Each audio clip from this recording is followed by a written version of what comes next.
Morning, Dan. Good morning, Trevor. Can you hear me? I can hear you. Yes, I can. Excellent. Thank you. I'll just please wait 1 second while I make you the presenter. Okay. Okay. Done. You have the power. Okay. Can you see my screen? I can see. No, I can't. I can see you only. Yeah, now I can see it. We're looking at Bitcoin USD. Yeah. Can't take my eyes off that. Yeah, I know. Okay. What time? Okay. Let me just move that out of the way. And yeah, I think. Okay. I'm ready. You're ready? Okay. When you are, Dan. Well, it's 9 o'clock. I think we can get started. Hello, everyone, and welcome. Thank you for joining our technical analysis webinar, the first of 2021. As always, we'll aim to get everything covered in 30 minutes. And if you have any questions for Trevor, you can ask them in the questions tab of your GoToWebinar window. I'm sure you know how to do that by now. We also remind you that the handout can be downloaded from the handouts tab of your GoToWebinar window. That's if you haven't already downloaded it. If you're having any problems locating or downloading it, please let me know in the questions tab and I'll send you a link. If you're new to trading, we think the handout will be particularly useful. So yeah, you should get that downloaded. I'm sure you all know Trevor by now, but for those of you that don't, I'll just give you a brief intro. Trevor is a veteran trader and technical analyst with over 40 years experience. He's worked for large companies such as Merrill Lynch and Bloomberg, where he was global head of technical analysis. So rest assured, we're in safe hands, I think, today. Without further ado, so let's get started. What do we have this week, Trevor? Over to you. Yes, well, the theme is, of course, dollar weakness, which is propelling some markets, but some more than others. We'll be looking at that. But really, honestly, Dan, it's very hard to keep your eyes off cryptocurrencies this morning. Astonishing moves. I mean, I'm very old, as you know, but I've rarely woken up to movements like this. It's incredible. It's incredible. We'll come to that in a moment. We're going to work through, as usual, currencies, then the cryptocurrencies, then precious metals, metal and commodities, and then to the stock indices, and then down to the stocks themselves. So got a lot to do in half an hour, but let's get going. So the background is dollar weakness, continued dollar weakness, and as we talked about last year, a resumption of the long-term downtrend in the dollar. You know, we had quite a long period of rally in the dollar, but that's over now, and we seem to be reasserting the dominance of weakness in the dollar. But this, of course, displays itself differently in different places, and it's very important to know this. So if you're going to profit from this, if the move is going to continue, how are you going to best be able to do it? Well, let's look at the euro firstly. So the euro is this morning is steady, but not at new highs or anything like that. I'm just going to click on the weekly button here, and that's for some reason has come up as the dollar index, not the dollar, the euro itself. So here is the euro dollar weekly. This is in an uptrend. We talked last year about this period here at the end of last year being a consolidation. We made that very important breakout there at 119 was the breakout point. After that, they put all that trading below as support. And I draw this as some horizontal type of pattern, halfway hesitation. So I measured from the start down here at the lows, down at 106 in March 2020, up to the high here in Q3, and then down to the pullback lows, these two lows here, and then projected up from there. And so what do we have? Well, we've done 50% of this move here now. And but we project up to the next level after that is 124.64, and then ultimately 129.90. So we'll call that 130. But you know, let's just remind ourselves of the longer term picture and where the resistance is in this journey. So here we are approaching an important, very important level. Before we get to that 130 level is this high from 2018 high, this consolidation high here. So we're now pushing into that there. So I would suggest that although the trend is bullish due to the weakness of the dollar. It's going to start, the euro is going to start meeting resistance from here on up. And so this last burst that we had at the end of last year, I think will start to slow up now in the euro as we push into this area of resistance here, which goes all the way up to around 125, let's say, a bit more than 125 to 125, 125.50. So between here and there, 23 to 25 is increasing resistance, which should slow up the advance. So I think it is going to go higher. I do think that this, the dollar weakness will pull it higher, and we're going to go to much higher levels. But the question is it the best thing to be in? And I don't think it is. Now, I'm not saying, I'm just going through things in order here. I'll come to what I like best shortly. So next one on the list is the pound. Well, the pound, the big level for the pound, the breakout, final breakout, the 133 level here, rebuffed us. The market predicted the deal being concluded, as so often happens. The price is ahead of the facts, and the facts followed, and we got that last minute announcement of the deal. The technicals here, this is, don't forget, a weekly chart. Weekly chart here, MACD, nicely positive. The RSI, yes, it's quite high, but it's still positive and no divergence here. So looking good. Again, I want to look back to what we're heading for. I'll go to 10 years here.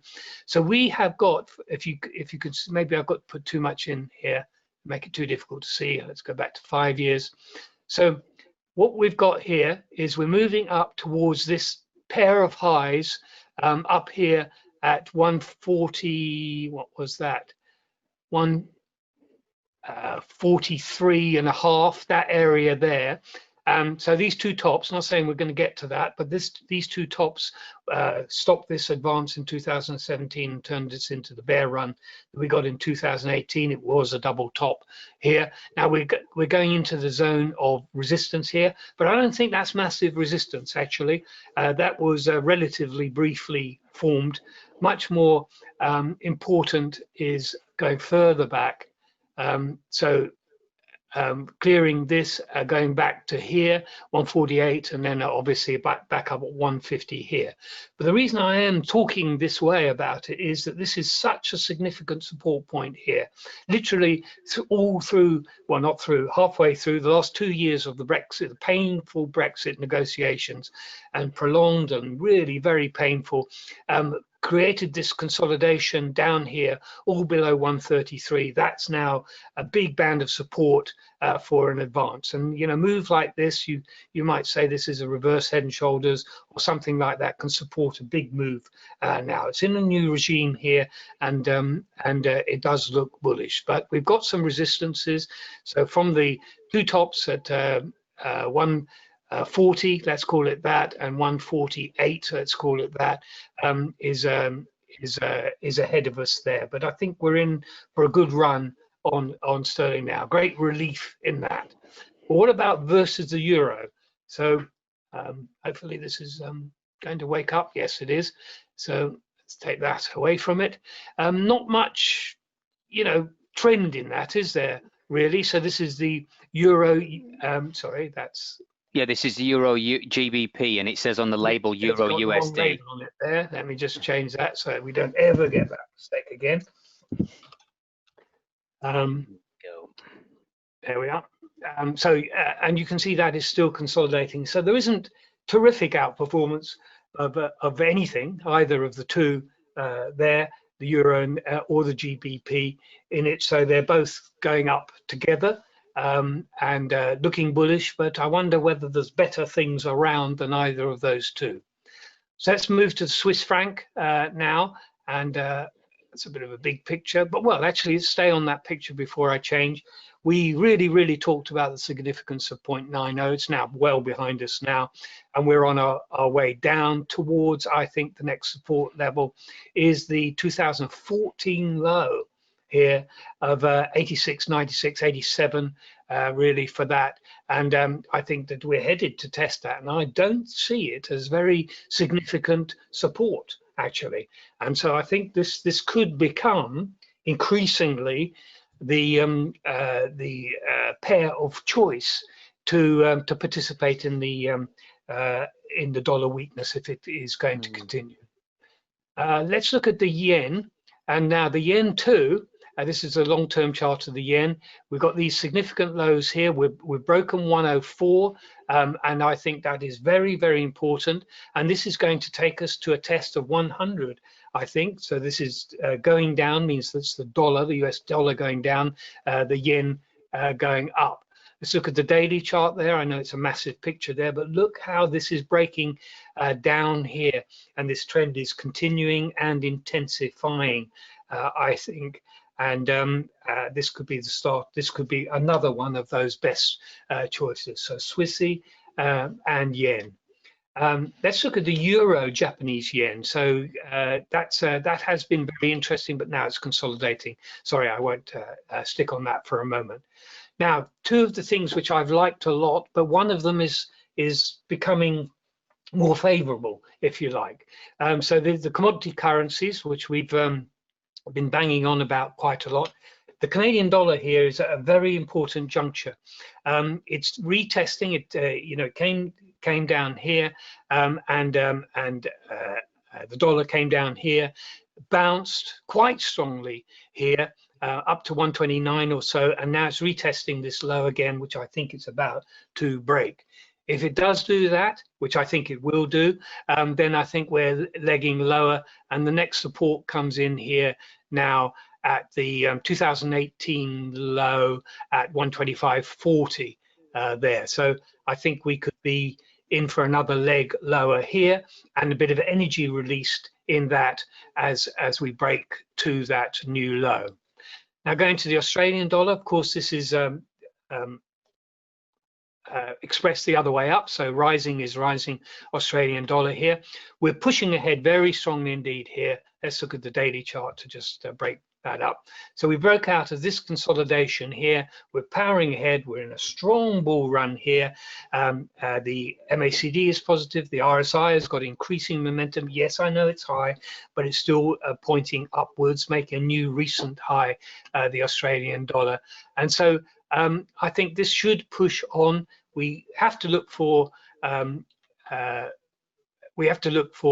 sorry, I just made a mistake there.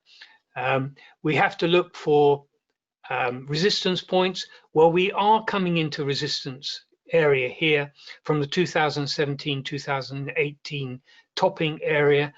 There's no sign of that really slowing up the advance now, but it could start the advance. And I would watch out for that there. But my goodness, if we can take out these highs, I know it sounds extraordinary, but around 81 here, look how fast we fell here. It should be frictionless up to, I would say, 86, something like that, before any resistance comes in at all. So potentially explosive after that point, but we're not there yet. And I've done a measurement here. Let me just go back and make this clearer for you.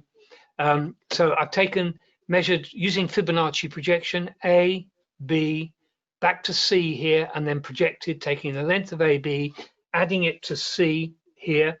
And so here we're approaching 50% of this length here, and 61.8 is 79.80, and 100% is 85.94 or 86, if you like. So 86, which is, I think that this run should take us to. Looking very strong in this market here. So these are my two favorites, and the Australian dollar is my favorite of those two.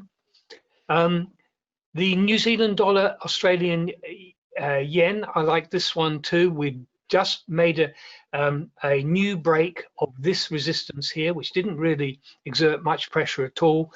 We've broken the long-term downtrend. Let me just show you that there. Look at that there. That's from 2018. 1, 2, 3, 4, not quite, but 5 tops in there, long bar as we broke through it, and then we've burst ahead. This is a very powerful move. So what do I do? With powerful moves, we can have, we should be brave with our objectives on it. So start of the move, I think this consolidation here is a halfway consolidation. A, B, C, where's D? So that's the measurement I've done on the daily chart here, which I hope is going to come back. Yes, it is. And so let's I've taken it off for some reason. So let's do it here, on here. Just make it a little bit clearer so you can watch me do it. This is from A to B to C, and then projecting up to D. So Fibonacci projection, taking this low to this high. I think I'll take this high actually, back to this low here, and that gives us these projections here. We're at 50% now. 61.8 is 76.17. 100% is 80. So look, mark my words, 80. Why am I so bullish? It's because it's such an important change in direction. It was a very strong and dominating downtrend. Now that downtrend is being has been changed. We're in a new regime, a new bull market. Therefore, the likely impulse move from that could be extensive. So this takes us right up to here, into this zone up here, if we go to the 100%. And you could argue that this is a massive reverse head and shoulders here. Low, lower low, lower low, lower low, lower low, lower low, higher low. So we'd be plotting the neckline across here, and that we would measure from here to here, project that up, which also takes you to about 80. So, you know, one of the things I've learned in my long career here is, you know, believe your eyes. You know, these things, this sounds incredible, what I'm saying now, but look, incredible things happen. We did the same with Bitcoin. Incredible things happen. And then one last thing, I talked about this last year. Hopefully many of you were on the calls last year. One of the best ways to participate in the dollar weakness was the South African rand and the Mexican peso. So they were the leaders of, you know, if you wanted to participate in the weakness, you got the greatest strength from those two. But we approached significant areas of support in both those markets, and we've hit those levels of support now. Look, I put a big ellipse around this, and I think that's stalling the move now. So the best of this is over, and I think that these two will settle down. Here's now the Mexican peso, that was the rand previously. Here I've drawn it. So we've come back to very significant support. So this driving move down here is as the fall has been broken by the mattress, and this is the mattress here. So I don't think these two will be the leaders anymore. They're going off my radar now, because this is such a significant support level. Even if the dollar's weak, it's going to be hard to push through that. Okay, at long last, I bet you can't wait. What the heck's going on Bitcoin and the cryptocurrencies? Well, it's been an amazing day all round, hasn't it? So here's Bitcoin gapping higher this morning, surged initially, trading up to on Refinitiv up to 33.8867. They record as the high, and now coming off a bit on that. Now, this is a very interesting thing for me. This is bullish. I mean, I know we're coming off a bit now, but the MACD is bullish. The RSI is just correcting. So nothing particularly bad about that. It's just normal thing that would happen in a bull market. And the ADX is climbing as the trend strengthens. But I want to show you this, and hopefully many of you will remember again early on something that we did, which was that, you know, I was very, very bullish from this point here. We started doing the calls around that time as Bitcoin was making its break, and I said 12,000 is very, very significant for it. Well, actually, we were talking about this break first of all, the 10,000. Then we did a classic. We broke it out of this sort of triangular shape, ascending triangle, broke, retested, held, bounced, broke. This is sort of head and shoulders, cup and handle, ascending triangle, you know, whatever type of technical analysts are, it was a bullish pattern, whichever one you choose to call it, and off we went, and it was a retest, and we broke. And this candle, of course, was exactly what we want to see as it was making its break through the 12,000 level, which it did. But then at that point on this call, I made I said, now we have to be very bullish, because this is a pullback, and the pullback is complete, and now we're making the next leg up. So we measure the strength of the move, AB, and then BC is here. We take the length of AB and add it to BC, and that takes us up to here, which was 22,000. And then now we broke that, and we today exactly hit 3383.38. I drew this back here in September, October time, and I haven't altered it. There, look at that. I mean, if you don't believe in Fibonacci, you should. And so there it is. So far, that's the high. Now, does it stop necessarily? It doesn't necessarily stop here. And in fact, everything here is very, very bullish. The MACD is positive and widening, and here's the RSI making a new high without divergence so far in it. But, you know, bullishness is always at its highest at tops and bottoms, and I'm as scared as can be as a long in this market. So I just tell you, for your interest, how would I handle this parabolic shape? Well, there's only one thing to use when the market itself goes parabolic, and that is the parabolic. So let's put that on here. Now, hopefully many of you are already familiar with the indicator, Wells Wilder's Parabolic SAR. It's not that popular. The reason being is, in general, it doesn't work. But the one time it works, and it's the only tool to help you, is when the market itself goes parabolic. And so, so here we have it in here. Now, I'm a trend follower, and so I want to hold on to this position until it starts to turn. Now, the parabolic is moving up strongly here. Now, in the next couple of days, you can see how the gap is expanding here. It's going to jump here. So very soon, the parabolic is going to be close to the market. It will be the first thing that will, from a technical point of view, that will indicate that this parabolic part of the move is over. You know, here it did here. You see here, the parabolic bit here, and it was stopped out here. Then we consolidated, and then hopefully you got long again, and then now we're going parabolic again. So the next couple of days, this is going to chase up. You know, it's got a multiplier in it, so it will accelerate here into the closer to the market and become the useful stop. The other stop losses you can use is the filling of the gap itself. Don't forget the gap is likely to be filled. It isn't always. Look at this one here. Didn't fill. Here was a breakaway gap here, but it could be filled. The market abhors vacuums of gaps, and so that if the market, if there is some sort of consolidation, profit taking settling in the early part of the week, I would look for the gap, which is at 30,000 itself, the big round number, to hold us. And I just want to admire, as in passing, because as I go through the list, look at Ethereum there. I know it really spiked up there, but what a massive gap there. And Litecoin, Litecoin is up. I mean, I've never seen numbers like this, but Ethereum up 36%. It's up over 40% in a day.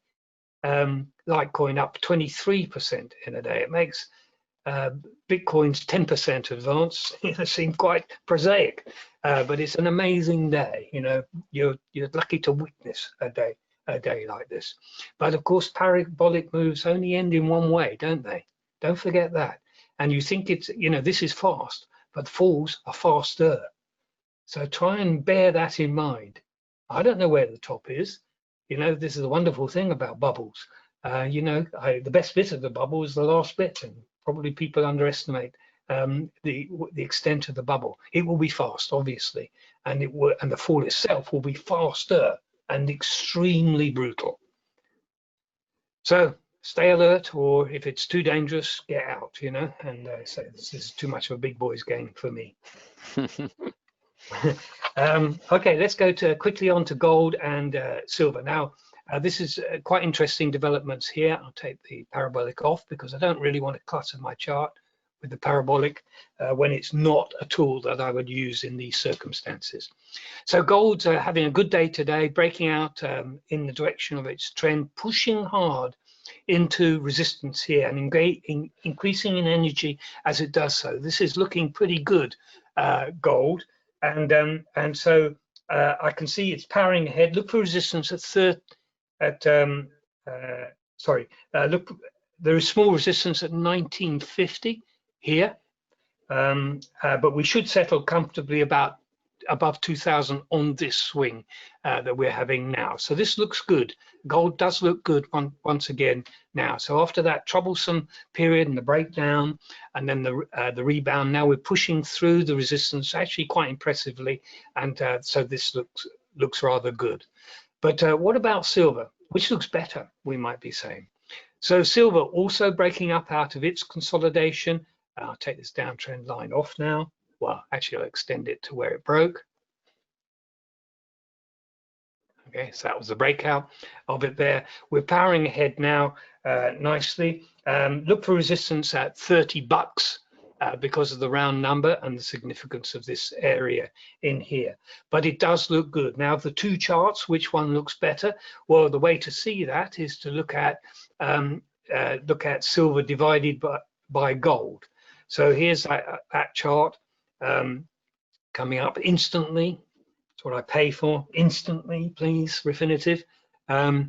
So this is gold divided by silver. So gold divided by silver. Falling means that gold is, in silver terms, relative. It is declining. So this is silver outperforming gold. It's coming to this support area here, which it's challenging, but I do think that this is likely to push further, and that silver is going to continue to outperform gold. So if you want a precious metal, I would choose silver rather than gold at this point. Both of them are bullish, but silver is more bullish and likely to go further. So very quickly now into to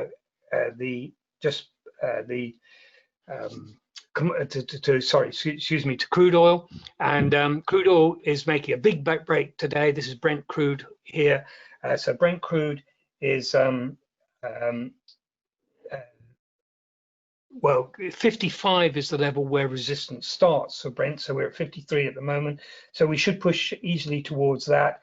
And I think there's more potential here in the Brent than the WTI. I haven't got times to go into that today in so much detail. The technicals are looking a bit better. Both of them look bullish. Both of them approaching some sort of resistance close ahead. But in the case of WTI, it's $50, which we should hit today. But there, the technicals start to look heavier, whereas Brent has got more potential. Easier passage, less friction on the upside. So of the two, these are the most favorable. Very quickly, I know we're running out of time. I'm sorry about that. The S&P, well, it's bullish, but you know, it's looking brilliant and continuing higher. The S&P higher lows, pushing up. The technicals looking good. The sort of small pause that we had at the end of the year seems to be behind us, and we're making new highs here. Again, I've done measurements here, taking from the March low to this high, and then adding it to the September low here. And I'm very bullish. You know, something I've learned is to be bullish. You know, and so 4,500, 4,600. I think on this swing is where we're headed. I think it's very, very bullish market here, and the reason for the bullishness, obviously the very strong uptrend, but also the fact that when we had this consolidation into the September low, the pullback in September, it was pathetically weak consolidation.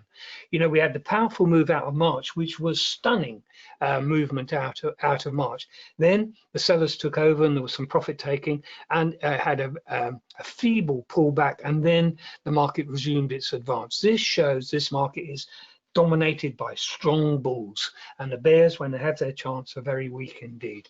So, you know, believe your eyes. That's what I say. So going now to the FTSE, not at all the same picture there. This is yes, a bit bullish, but it's been suffering a lot from being so heavily, as an index, so heavily dominated by dollar earning securities, mines, Billiton, and oil companies, Shell, BP. Dollar earning companies are the dominant weight in the FTSE. It's an unusual index. It's got no technology in it virtually. It's on built up of dollar earning, exporting country and banks as well. And it is bullish, but it is of all the stock markets, it is the sick man of Europe, quite literally the sick man of Europe. Let's look at Germany. Germany is here we are.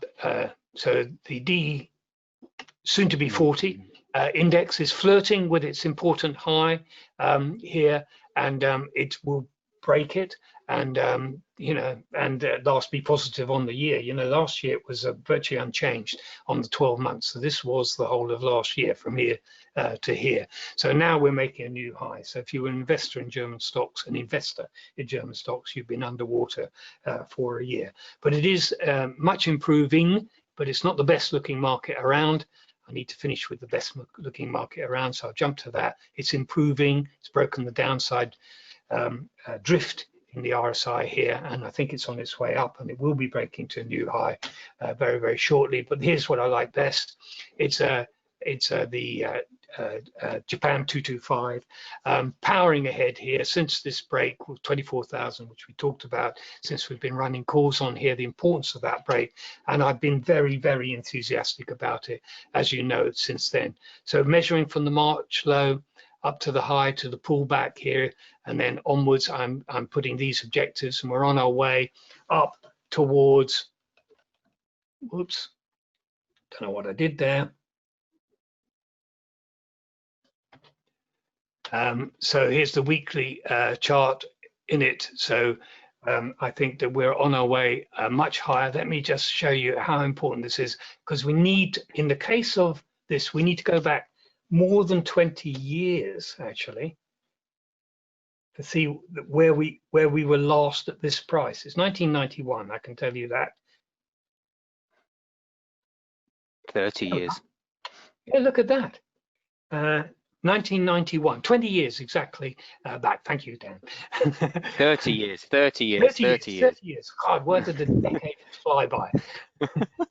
30 years back, 1991. Look at this, it's astonishing, isn't it? This is amazing market. And even then, this area here that we're challenging now, we dropped so fast because it's from the all-time high. It was in 1989. The fall from that, and so you know, it was so fast, and then likely the advance is going to be fast too. So I'm putting, you know, these bold measurements on here, and 100% of the, you know, the measurement from here to here to here upwards would be 28,700, and 161.8 would be 32,900, 33,000 really, and the 100%, that's 161.8%, and that's still below the previous high. And so, you know, this is my favorite. So I like Asian markets most. And funny enough, it's not particularly Japan.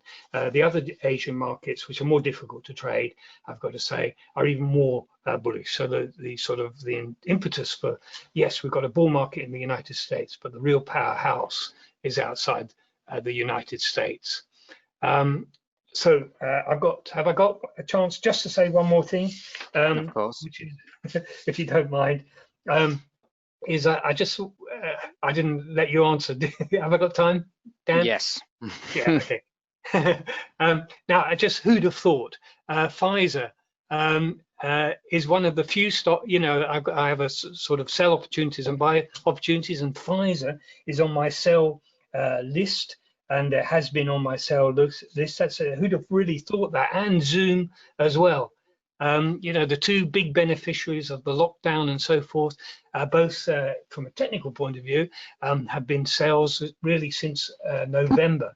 It was hard to do it, wasn't it? You know, what on earth do you think is going to benefit from what's going on in the world, and now the rollout of the vaccines and things like that? But actually, the market is way ahead of the news, 2 months ahead of the news. It's actually turned down. You know, that's it. The expectation was better than the fact. You know, buy the rumor, sell the fact, and that's clear. This is another case of that. So many stocks, I have to say this very briefly, are in triangles or wedges, ready to break up. For example, just take as an example of that. If we take Google, it's very typical of US stocks charts. So this is a wedge, potentially bullish wedge, and if you look at Facebook as well, this is in a triangle. So many stocks, as you look around the chart pictures, we got this sort of triangle shape, which should resolve to the upside eventually. So I think in a few weeks' time, there's going to be some big breaks across the board in the US there. The big exception is of the sort of popular stocks is Tesla, and Tesla is just powering ahead and has got has had its batteries recharged. The drift in the RSI has resulted in nothing. It just slowed up, and now it's broken up through the downtrend in the RSI, and so I think Tesla's on its way off again. The daily chart MACD is crossing upwards again, and so all it did was slow up a little bit, and now it's starting to accelerate again. So I expect another leg like this one to be developing now. So this is going to be one of the leaders. Apple is another one which I like a lot. Apple is testing its September high here. This is a very important level, so it's just drifting off a little bit, which is very typical of what you might see when it's testing a very significant high. I'm watching this very closely for its behavior at the high here. Of course, this could fail or it could break. I think it's much more likely to break. We've got this rising lows pattern here, which is powerful. And so from, you know, as a trader, I would keep your eye on it's hesitating predictably, but that's for resistance at the previous high. But I think it's looking good for, you know, you need to choose your moment carefully, but looking for a successful attempt and breakout, and then increased energy after the breakout of the September high, which is at 138. Okay, Dan, sorry about that. Not at all, Trevor. We got there. It's only 7 minutes over. It's not too bad. Okay. I didn't stop. Were there any questions? Anybody got any questions? No, we had some questions to go back and look over the euro US dollar, but I've just let the person know that they'll have to watch it in the video because obviously they came in late and missed it, unfortunately. Oh, okay. But they can catch it on YouTube. I should remind people that actually they can watch the whole webinar on YouTube in about an hour's time, maybe 2 hours time, depends on how fast we are on getting that up there. But yeah, so if anybody's missed anything, they can go back and do that.